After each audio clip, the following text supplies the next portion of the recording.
Did you start?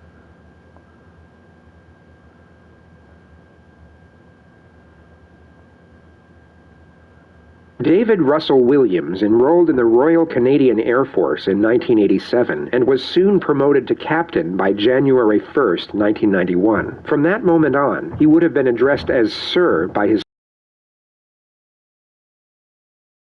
Described as an elite pilot and shining bright star of the military, he quickly rose through the ranks and was promoted to colonel in June of 2004, while also being appointed the role of commanding officer at CFB Trenton, Canada's largest Air Force base. He was essentially in full command of over 7,000 military personnel, all of whom would have then referred to him as Colonel or Colonel Williams without exception. This would have afforded him an extensive amount of psychosocial equanimity and confidence, and wasn't exclusive to his work life. His designated title of colonel would have been printed on all forms of identification, and every formal encounter would sanctify this military standing. A doctor, lawyer, police officer, or any other figure of authority would recognize and comply to the traditional courtesy of addressing him by his professional rank, boosting his composure and self-assurance each and every time as his elevated social standing and military achievements were accentuated for all to see.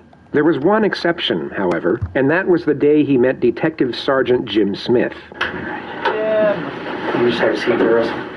Before clarifying the psychological relevance as to why a senior detective would purposefully refrain from addressing a highly respected military commander by his formal title, first consolidate each of the elements and circumstances that led to the crossing of paths between these two profoundly dissimilar yet equally fascinating individuals. 10 days earlier, on January 28th of 2010, Andy Lloyd received a call from his mother around midday stating that his younger sister, 27-year-old Jessica Lloyd, had failed to show up to work and wasn't responding to phone calls or text messages. He immediately drove to her isolated home on Ontario's Highway 37 and discovered she wasn't there. There was no sign of a break-in, yet Jessica was known for leaving her doors unlocked, and all of her personal items were still inside the premises, including her phone, passport, and driver's license. Ottawa is known for its remarkably low crime rate and widely recognized as the safest city in Canada. The local authorities had resources to spare, and a missing persons investigation was launched immediately, which included an entire division from the Ottawa Police Force, over 2,000 members of the public, and even a specialist search and rescue unit from the Canadian Air Force. The word spread extremely fast across the city through the help of the media, and on the second day of Jessica's disappearance, an anonymous member of the public came forward with vital information. He stated that while driving home from work the night before, at roughly 3 a.m., he drove past Jessica's house and noticed an SUV parked in a field just a short distance distance away. He stated that he remembered feeling that something just seemed off,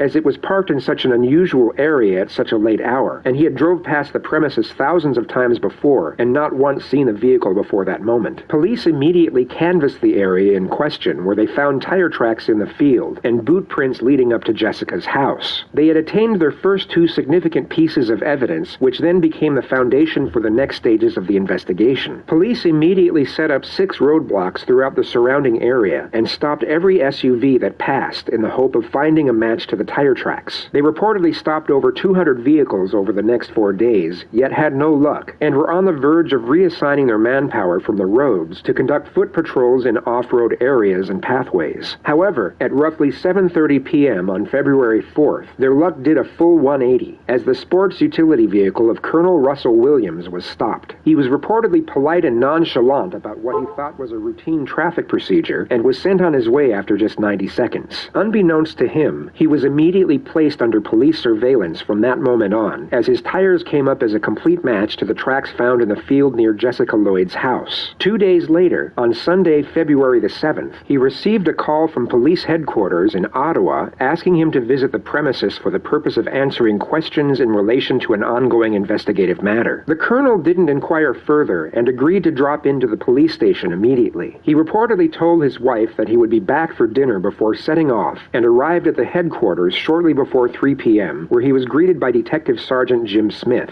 a trained polygraph technician and senior investigator of the Policing Behavioral Sciences Unit. You just have a seat, girls.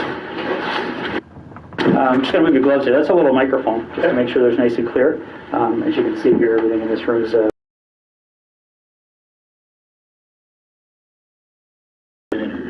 Oh, no? Okay. I guess the closest to interview by NIS for top secret clearance. Oh, yeah? All right. Well, again, Russ